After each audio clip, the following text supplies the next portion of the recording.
ওপেনিংয়ে তানজিদ তামিম এবং সাইফ হাসানি থাকবেন নাকি আসবে কোনো পরিবর্তন? মিডল অর্ডারের জন্য প্রস্তুত তিন ব্যাটার। নিউজিল্যান্ডের বিপক্ষে দীর্ঘ ৫ বছর পর টি-20 সিরিজ জিততে ব্যাটিং অর্ডার নিয়ে বড় পরিকল্পনা নিয়ে মাঠে নামছে টিম টাইগার্স।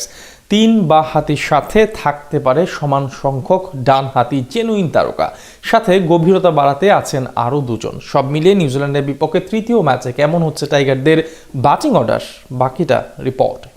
২০২১ সালে নিউজিল্যান্ডের বিপক্ষে যখন বাংলাদেশ টি-20 সিরিজ জিতেছিল তখন অধিনায়ক ছিলেন মাহমুদুল্লাহ রিয়াদ। সময়ের বদলে ৫ বছর পর সেই নতুন করে আবারও ব্ল্যাক ক্যাপসদের হারিয়ে ট্রফি নিজেদের করার মঞ্চে দাঁড়িয়ে অধিনায়ক লিটন কুমার দাস। সময়ের এই পরিবর্তন এসেছে বাংলাদেশের ব্যাটিং অর্ডারেও। তেমনি তৃতীয় ম্যাচ অর্থাৎ অঘোষিত ফাইনালে এবার শক্তিশালী এবং বেশ গভীর ব্যাটিং অর্ডার নিয়েই মাঠে নামছে টিম টাইগার্স। যদিও প্রশ্ন আছে ওপেনিং পজিশন নিয়ে। ব্যাট হাতে ওডিআই সিরিজের মতোই প্রথম টি-20তে ব্যর্থ ছিলেন দুই তারকা সাইফ হাসান এবং তানজিদ তামিম। বিশেষ করে গেল এশিয়া কাপে দুর্দান্ত পারফরমেন্স করা সাইফ বিপিএল এর পর থেকে এখনো কোনো মনে রাখার মতো ইনিংস উপহার দিতে পারেননি।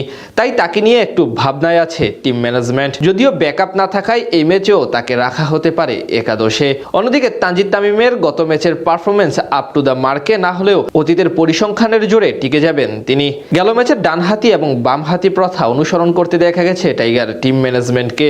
এই যেমন ওপেনিংয়ে তামিম এবং সাইফ দুজন ভিন্ন ধাঁচের ব্যাটার ছিলেন। একইভাবে বামহাতি তামিম যখন ব্যাট করছিলেন তখন ইমনকে না পাঠিয়ে মাঠে নেমেছেন ডানহাতি লিটন। আবার তিনি বিদায় নেওয়ার পর এসেছেন হৃদয়। একইভাবে তামিম আউট হওয়ার পর পাঠানো হয় আরেক বামহাতি ইমনকে। সেখান থেকে এটা এখন অনুমেয় করা যায় যে এই ম্যাচে যদি তানজিদ তামিম আগে আউট হয় তাহলে ইমনকে পাঠানো হতে পারে ৩ নম্বর পজিশনে। যদিও সবশেষ ম্যাচে ৫-এ নেমে দারুণ খেলেছিলেন এই ব্যাটার, সেক্ষেত্রে ইমনকে 5-এ খেলানোই বুদ্ধিমানের কাজ হতে পারে। তাছাড়া ৩ নম্বর পজিশনে অধিনায়ক লিটন দাসও একটি কার্যকারী ইনিংস উপহার দিয়ে গিয়েছিলেন। ৪ নম্বর পজিশনটা অবশ্য তাওহিদ হৃদয়কেই দেওয়া উচিত। গত ম্যাচে এখানে নেমে দুর্দান্ত এক অর্ধশতকের দেখা পান তিনি, হয়েছিলেন ম্যাচ জয়ের নায়ক। ফিনিশার হিসেবে থাকবেন সবশেষ ম্যাচের আরেক হিরো শামীম হোসেন পাটোয়ারি। কিউই বোলারদের বিপক্ষে ৩টি ৪ ও ২টি ছক্কার সাহায্যে মাত্র ১৩ বলে ৩১ রানের কেমিউ ইনিংস খেলে ম্যাচ জয়ের প্রত্যক্ষ ভূমিকা রাখেন পাটোয়ারি। তাই সিরিজ জয়ের ক্ষেত্রেও তার কাছ থেকে ভালো কিছু প্রত্যাশা করছে বাংলাদেশ